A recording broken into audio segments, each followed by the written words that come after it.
Hola chicas y chicos, un breve paso por las clases de descripción de organelos celulares.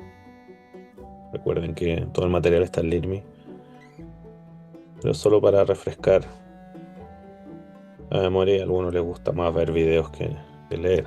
Entonces, cuando se puede, como les dije el otro día, se hacen. La idea es ver funciones rápidamente de los organelos. El núcleo, acá están las características principales. Recordar que en él está el ADN, información genética. Tiene una zona más densa llamada nucleolo, donde se generan los ribosomas, y la función concreta y básica es el control celular. Una imagen, una foto de referencia. Después tenemos el retículo endoplasmático, que básicamente es un conjunto de membranas que se dividen en una sección llamada retículo endoplasmático rugoso y una que se llama retículo endoplasmático liso. Son una continuación del núcleo, de la membrana nuclear, y ocupan gran parte del citoplasma de la célula. Acá tenemos el rugoso, que tiene ribosomas adosados a su cara externa, y su función es síntesis de proteínas. Acá una foto de referencia. Luego tenemos el liso, que a diferencia del rugoso no tiene ribosomas adosados, y su función es diferente. Su función es la de sintetizar lípidos. Recordar que estos lípidos van a formar parte de la membrana plasmática. Recuerden que la membrana plasmática es una bicapa lipídica, o sea, una capa doble de fosfolípidos. Foto referencial, no es muy HD, pero recuerden que tuvieron clases previas con imágenes de mejor calidad. Esto es solo para recordar la parte visual. Los ribosomas, bueno, se encuentran libres en el citoplasma o también en conjunto con el retículo endoplasmático, generando el retículo rugoso, y participan en la síntesis de proteínas. ¿Ya? Son estructuras compuestas de ácidos ribonucleicos, y siempre recuerden que el rol cuando están ellos es de sintetizar proteínas. Ahí de referencia la imagen. Luego tenemos el aparato de Golgi, que son unos sacos aplanados, recuerden, más ensanchados en los extremos, donde su función es modificar químicamente las sustancias, empaquetarlas y transportarlas fuera de la célula o a otras partes de la célula de ser necesario, pero en general fuera de la célula. Forman unas burbujitas que se llaman vesículas. Esta foto no es la mejor, para eso tienen que recordar y ver las clases previas donde identificamos estructuras. Luego la mitocondria tiene una doble membrana, igual que la membrana nuclear, igual que el núcleo. Tiene su propio ADN, materno, por cierto, y su función es participar en la obtención de energía. Acá una imagen de referencia que parece a las que han visto en el pasado. Los lisosomas son unas burbujitas, unas vesículas, que en su interior tienen enzimas digestivas. Tienen unas sustancias, unas proteínas que digieren lo que está en el interior, lo degradan, lo rompen, lo disuelven. Como dice acá, gracias a estas enzimas digestivas, su función es digestión de moléculas o digestión celular. Si llega alguna sustancia que hay que destruir o degradar, esta sustancia eh, es captada por el lisosoma y es destruida o eliminada, ya sea desde agentes patógenos o sustancias de desecho de la célula. Imagen de referencia, cuesta diferenciar lisosomas en una foto, ya que se ven como una esfera, pero igual, ahí se alcanza a apreciar. Peroxisomas también son esféricos pequeños, imitados por membrana, que forman en el retículo endoplasmático liso o a partir de otros peroxisomas, y su función es detoxificar la célula. Descomponen, por ejemplo, el peróxido de hidrógeno, que es un producto tóxico del metabolismo celular, y para que deje de ser tóxico, lo transforman en agua y oxígeno. Y con eso ya se termina con esa toxicidad. Hay fotos de referencia, son esferas. Citoesqueleto, bueno, son un grupo conjunto de filamentos, como vimos, que se distribuyen por todo el citoplasma celular. Forman una especie de red o esqueleto interno. Cito significa célula, el esqueleto celular. Y como dice acá, la función es darle forma a la célula, permitir el movimiento de estructuras, organizar los organelos. Es una red muy compleja, pero clave para que cada organelo, perdón, esté en su posición correcta, que las sustancias se puedan mover. Yo les di una analogía de como un teleférico que tiene un cable, ¿cierto? Y transporta gente de un lugar a otro. Acá podría pensarse algo similar.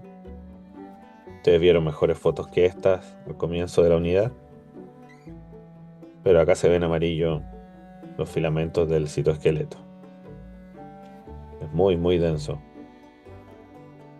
y muy importante. Bueno, acá la práctica guiada que se hizo en su momento, la idea era saber o relacionar ahí la función del organelo, reconocer su característica principal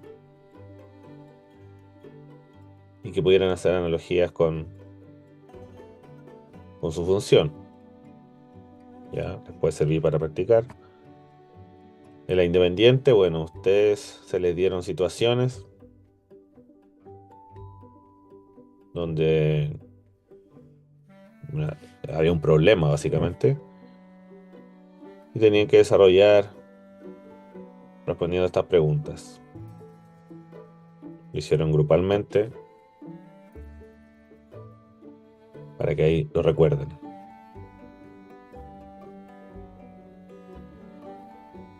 Después la segunda parte, partimos con esa hora, ahí para que lo recuerden. Acá el repaso y resumen de la actividad de la clase previa, ¿cierto? Funciones de los organelos, característica principal y una analogía para poder comprenderlo mejor. Ahí se las dejo para que la revisen. Ahí está esa actividad. Después pasamos a organelos de plantas. Ahí el otro haz ahora, para que lo revisen. Vimos la pared celular, que es clave, ¿cierto? Las plantas. Se encuentra por fuera de la membrana plasmática o membrana celular. Entender que la célula vegetal, al igual que la célula animal, tiene membrana plasmática, pero por fuera de ella tiene otra estructura que es la pared celular. Esta pared tiene poros, como sale acá, que permiten comunicación interna y externa. ¿Y cuál es la gracia de la pared? Que le otorga rigidez a la célula, le da, le da forma, le da soporte y por su misma contextura, con su misma construcción, brinda protección a la célula.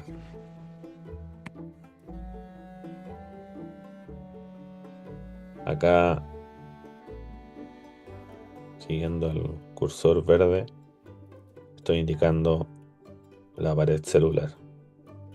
En esta imagen no se ve la membrana, es muy delgada, pero sí observamos estas murallas, estas divisiones entre célula y célula, que hay varias células.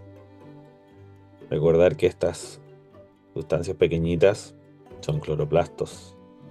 Esto no es la célula es todo esto, lo grande, delimitado por la pared celular. Lo que se ve adentro son cloroplastos, dos organelos que veremos a continuación encargados de la fotosíntesis. Acá está, cloroplasto, doble membrana, tiene su propio ADN. Algunas, bueno, las células vegetales y algas también tienen. Y como dije recién, acá se lleva a cabo la fotosíntesis. La fotosíntesis es el proceso por el cual las plantas o algas fabrican su propio alimento a partir de la captación de energía lumínica que se transforma en energía química gracias al proceso de fotosíntesis que capta dióxido de carbono y termina después liberando oxígeno y produciendo glucosa. Acá una imagen de referencia. También la célula vegetal tiene organelos extra que no tiene el animal,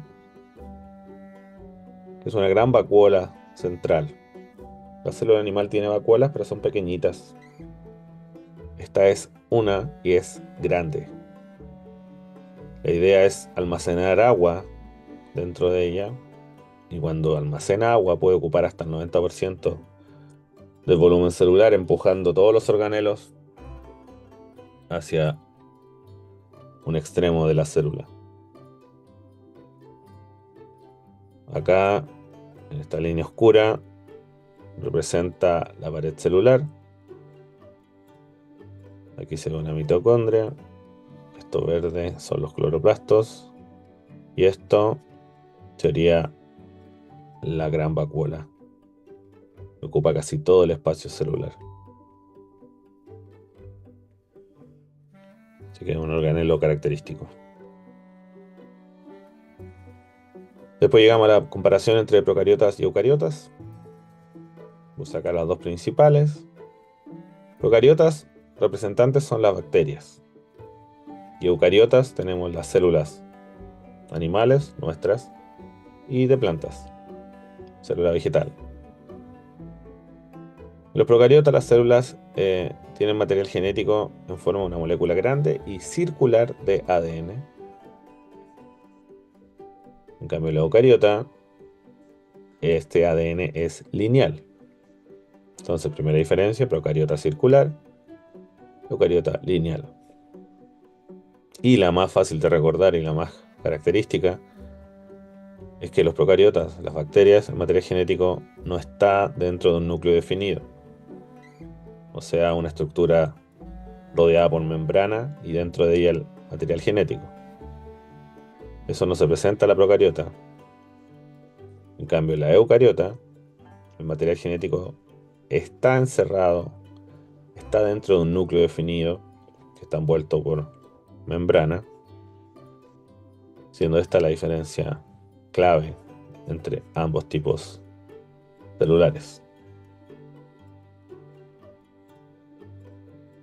Ejemplo, bueno, las células animales y vegetales son eucariotas.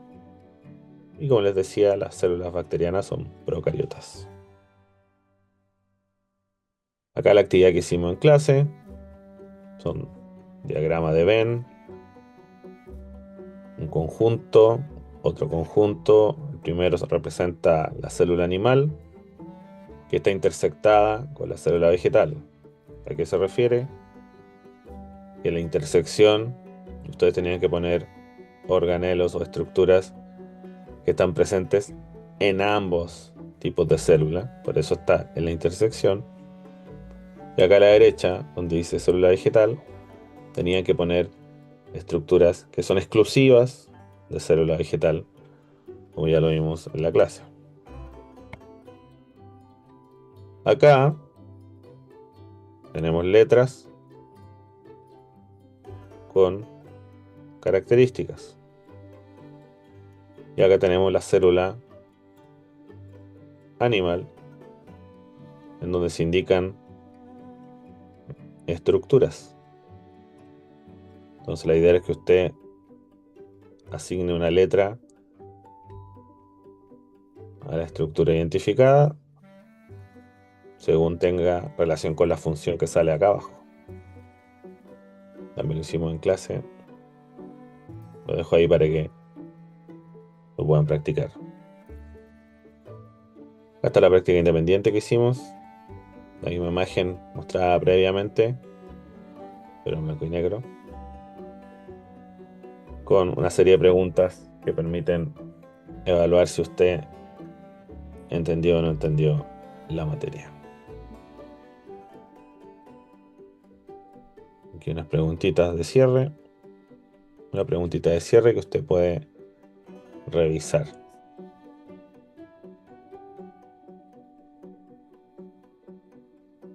Hay un esquema de una célula vegetal y listo.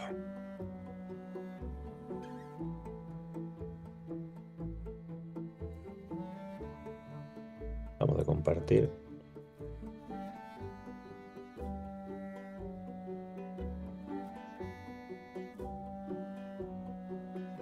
Acá la parte de transporte, vamos a verla rápidamente, que es bastante extensa.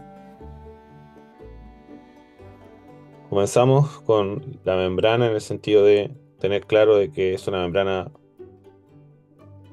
que deja pasar ciertas sustancias, no todas, pero deja pasar sustancias, por lo que es básicamente semipermeable. Tiene componentes básicos que hay que conocer, como los fosfolípidos, que básicamente son los que forman la membrana. La membrana está formada por dos capas de fosfolípidos.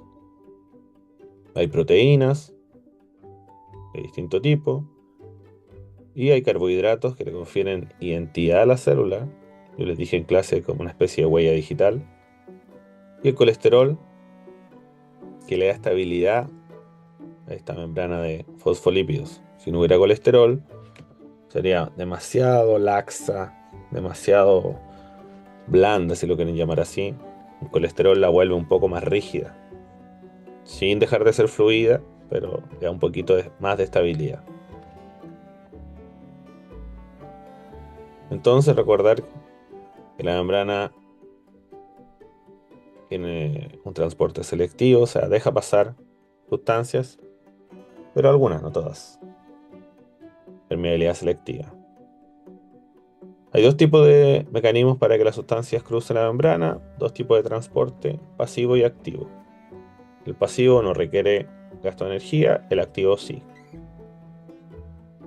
La energía en la célula, la moneda de energía, se llama ATP. ATP significa adenosín trifosfato y es la moneda energética.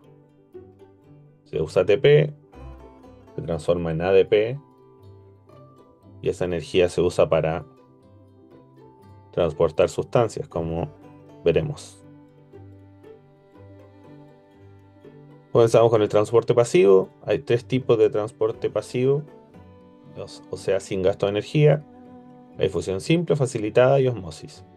La difusión simple y facilitada se refiere a transporte de iones o solutos, sustancias de ese tipo. La osmosis se refiere al transporte de agua. Difusión simple, básicamente se aprovecha el gradiente de concentración. O sea, a un lado de la membrana hay mucha de la sustancia, mucho soluto. Al otro lado hay poco. La tendencia entonces es que el movimiento sea desde donde hay más a donde hay menos. Les dije que es como estar río arriba.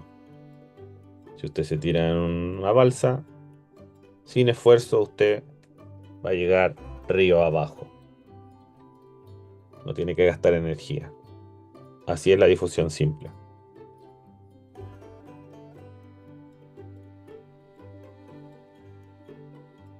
Acá está el esquema, el modelo.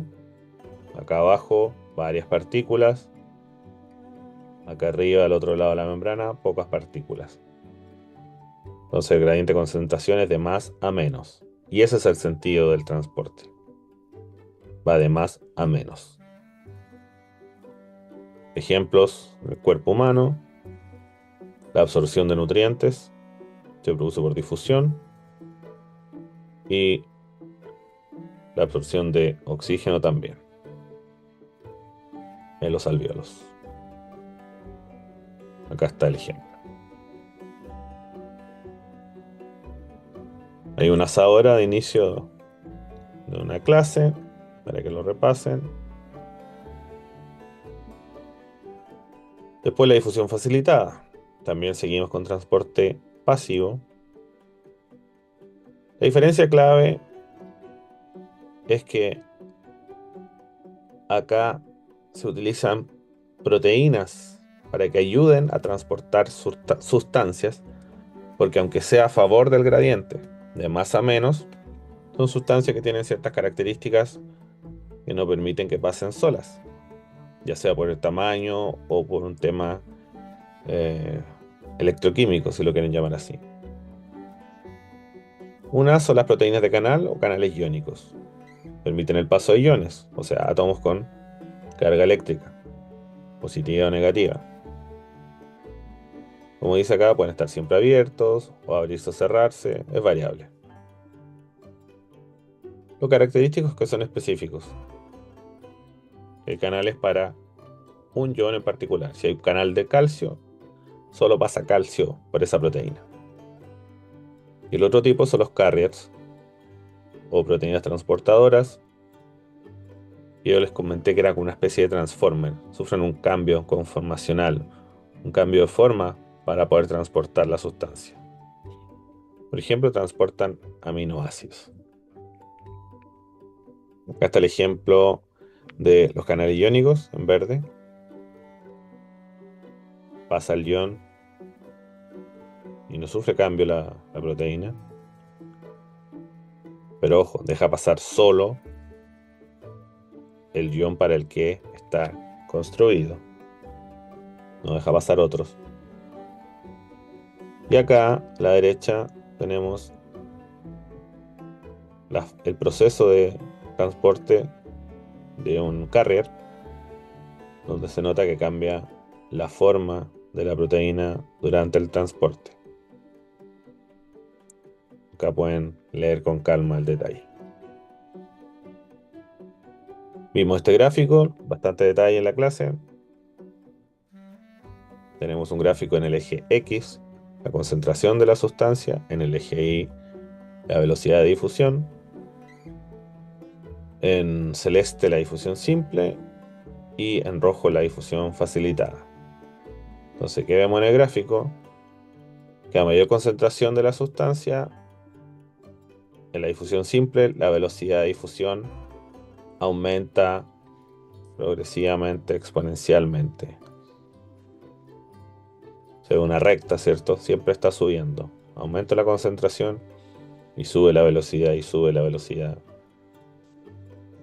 En cambio, en la difusión facilitada, al comienzo hay un gran velocidad de difusión, pero comienza a disminuir su aumento o ascenso hasta que se estabiliza. Y ahí no sube más, se mantiene en su máxima velocidad. ¿Por qué? Dijimos que era porque la difusión simple no ocupa proteínas, no tiene ninguna ayuda. La difusión simple son sustancias pequeñas que atraviesan los fosfolípidos. En cambio, la difusión facilitada son sustancias o más grandes o más complejas. Por ende, necesitan la ayuda de proteínas. Las proteínas son finitas, o sea, son de un número limitado. No son infinitas proteínas, sino que son algunas. Y cuando se está transportando una sustancia, las proteínas están ocupadas y no pueden seguir transportando al resto. Y el resto tiene que esperar su turno. El resultado de eso es que la velocidad no puede seguir aumentando. No es que vaya a disminuir, pero no puede seguir aumentando. Acá está la explicación, está escrito, para que lo revisen. Lo conversamos bastante en la clase. Finalmente, dentro del transporte pasivo tenemos la osmosis. La osmosis es el transporte de agua de un lado de la membrana al otro lado de la membrana. ¿Cuál es el tema? ¿Hacia dónde va el agua? ¿Quién determina eso? Es lo que veremos ahora. Todo depende de dónde esté la célula, en qué medio se encuentra. Si la célula se encuentra en un medio hipertónico, miren acá, esto es fuera de la célula, esto es dentro de la célula. Si afuera de la célula hay mucho soluto, o más soluto que al interior, para ser específicos, como se ve acá en la imagen, más pelotitas afuera que adentro, el agua se va a mover hacia donde hay más soluto.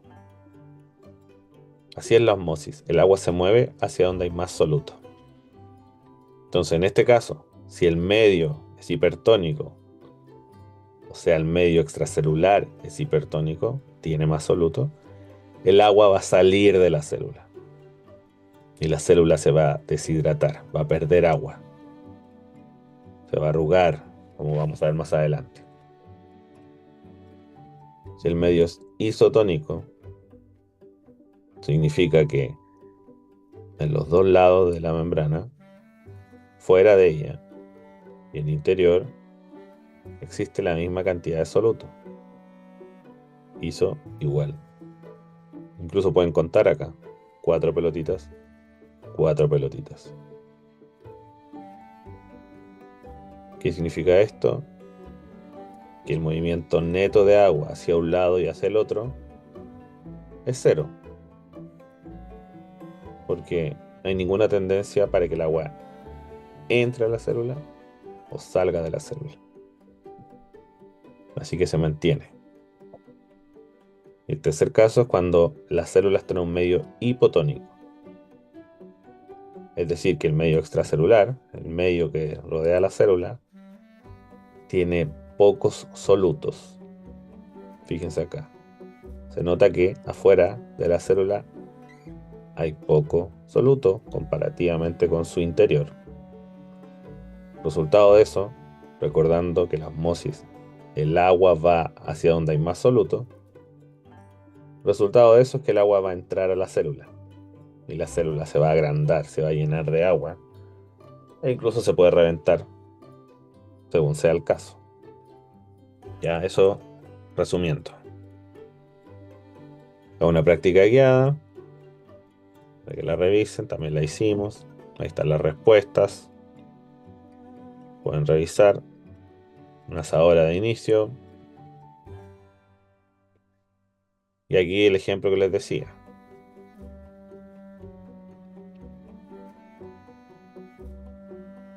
Si la célula está en un medio hipertónico, significa que el medio que la rodea tiene más solutos que el interior.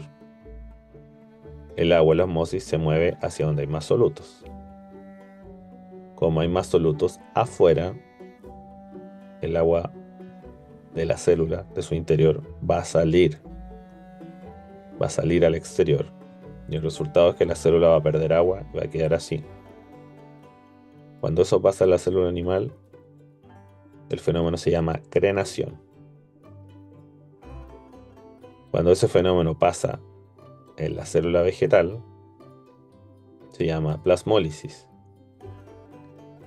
Aquí la célula, vista desde afuera, no cambia su conformación general. ¿Por qué? Porque tiene la pared celular. pero si uno ve más finamente, se da cuenta que la membrana plasmática, que antes estaba pegadita a la pared, ahora se separó de ella porque se deshidrató. Quedó deshidratada. Mire la vacuola central. Sin turgencia, sin agua. Por fuera se ve normal, pero por dentro uno puede ver que la membrana o que el citoplasma se achicó. ¿Ya? Cuando el medio es isotónico dijimos que los mismos solutos están adentro y afuera de la célula. Resultado, no hay cambios. Célula animal sigue todo normal, célula vegetal también, con un volumen estándar o normal de la vacuola, fíjense. Y la membrana, fíjense, pegadita a la pared, como suele ser en condiciones normales. A diferencia de acá que se separó, en el hipertónico. Finalmente, cuando la célula está en un medio hipotónico que la rodea, o sea, un medio que tiene menos soluto que el interior de la célula, recuerden que el agua va hacia donde hay más soluto. Si afuera hay poco soluto, menos que al interior, significa que el agua va a entrar a la célula. Si el agua entra a la célula va a aumentar su volumen e incluso se puede reventar, como pasa acá, en esta célula animal. Ese fenómeno se llama citólisis. Lisis, destrucción, cito, célula, destrucción de la célula. Y la célula vegetal, fíjense que la vacuola está al máximo, el agua entró a la célula, ya que el medio es hipotónico, pero no se revienta porque tiene la protección de la pared celular. Y este fenómeno entonces no es de destrucción, sino que se llama turgencia. La célula vegetal está muy llena, pero no se llega a reventar. Esos son los tres casos. Con la práctica que hicimos para repasar, la hicimos en clase. Después de ahí jugar con ello para recordarlo. Otro asadores que hicimos de inicio, también lo puedes repasar. Y nos vamos al transporte activo, que es lo último. Bueno, casi lo último. Acá se gasta energía y las partículas son transportadas en contra del gradiente de concentración, a diferencia del transporte pasivo. Es decir, las sustancias son transportadas desde donde hay menos concentración de ellas hacia donde hay más. Contracorriente, contra el gradiente. Hay tres mecanismos de transporte activo.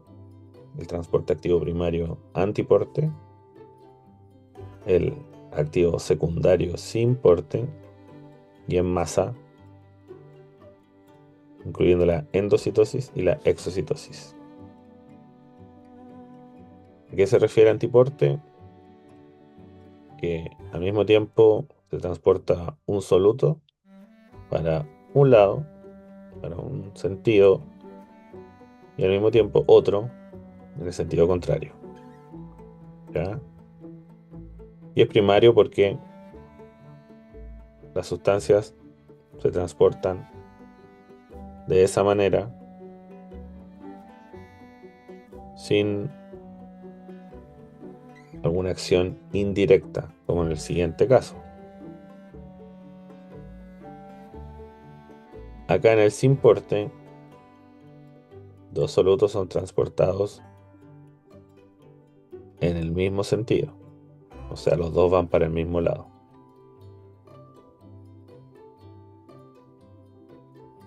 Acá de nuevo el antiporte. Tenemos un ejemplo donde en el exterior de la célula hay mucho soluto X. El gradiente va de afuera hacia adentro. La tendencia pasiva sería esa. Y el transporte activo que se ve acá es que queremos sacar X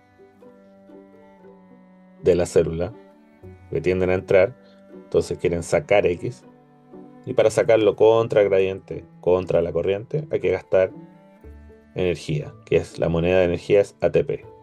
Cada vez que usamos ATP, lo que queda se llama ADP, más fosfato, ¿ya?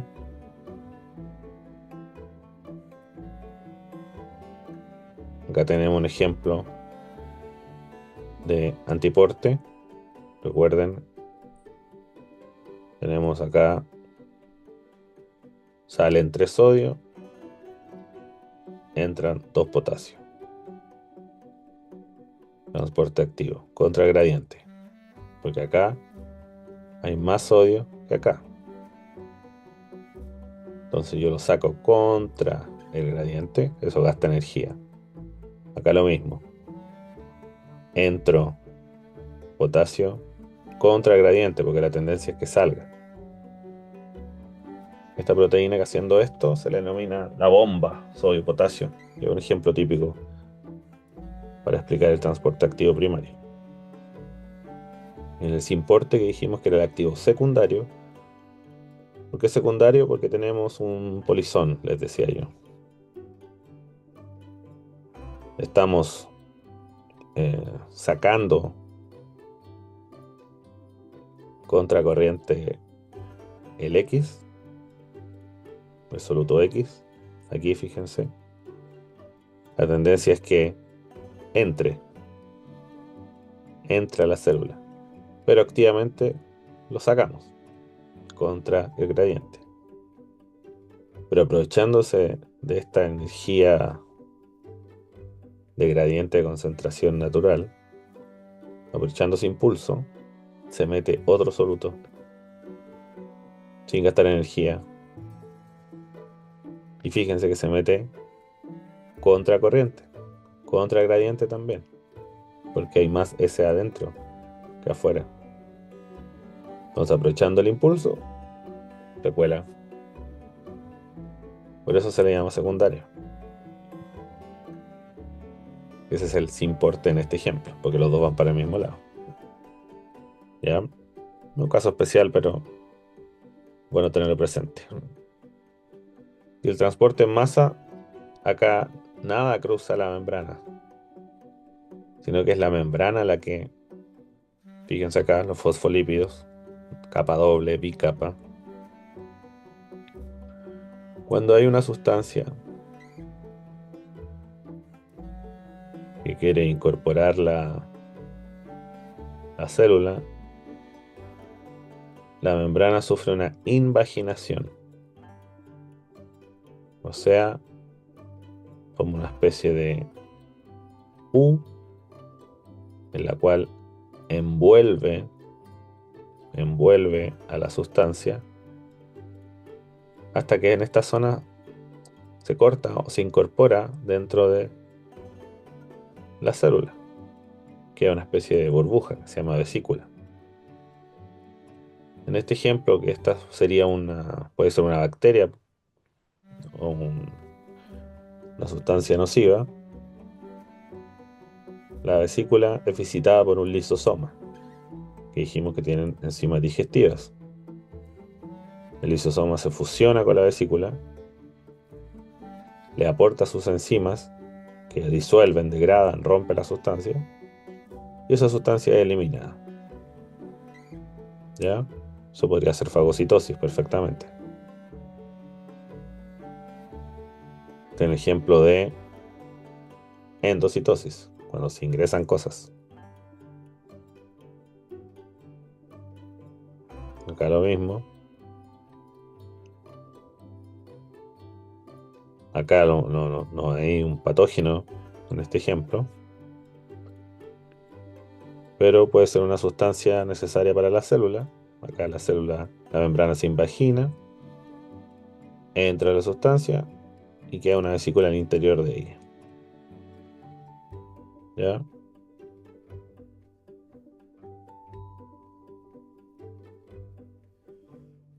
Y la otra parte del transporte en masa es la exocitosis. Es básicamente lo mismo que el caso anterior, pero al revés. Tengo una vesícula con sustancias que está fabricada o en la célula o quizá en desecho, etcétera. Esta vesícula que está formada por fosfolípidos llega a la membrana, se fusiona con ella, se une a ella, se incorpora, o sea, se une, forma parte, como se ve acá, y termina liberando las sustancias al exterior de las células. ¿Ya? En el ejemplo, bueno, podrían ser neurotransmisores. Podría ser una neurona que está liberando serotonina, dopamina. Son sustancias que se envían de una célula a otra. Lo verán en segundo medio, sistema nervioso. ¿Ya? Hay otros ahora. Vimos el transporte en planta, ya sabiendo lo que es la osmosis, teniendo claro eso. Refrescamos la memoria sabiendo que la raíz es la que absorbe agua y sales en las plantas, que esta de agua es por osmosis y que la absorción de sales se produce de dos maneras, por dos vías, la apoplasto y la simplasto,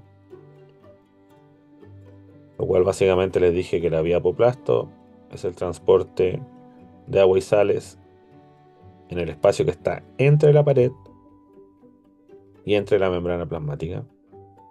Por ahí se mueve el agua y las sales, acá como una línea anaranjada. Y la vía simplasto es el transporte de agua y sales por los citoplasmas, o sea, por dentro de la membrana plasmática, la parte amarilla, que va de citoplasma en citoplasma, ya que las paredes tienen unos orificios llamados plasmodesmos que permiten esta comunicación y este transporte.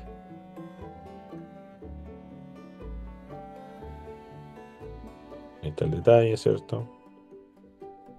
Pero eso es básicamente. Respecto a los gases, las plantas dijimos que tienen unos orificios en las hojas, orificios microscópicos formados por un par de células llamados estomas. Estos estomas permiten intercambio de gases, célula guardiana o oclusiva, y acá lo mismo pero abierto el estoma. Entonces genera por diferencia de turgencia, o sea, si la vacuola tiene más o menos agua, se generan las diferencias y los cambios. ¿Qué permite esto?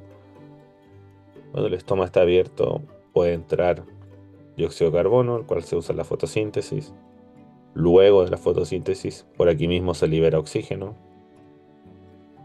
Y cuando el suelo está saturado de agua, la planta transpira, es decir, toma agua del suelo y el exceso lo libera como vapor de agua por los estomas.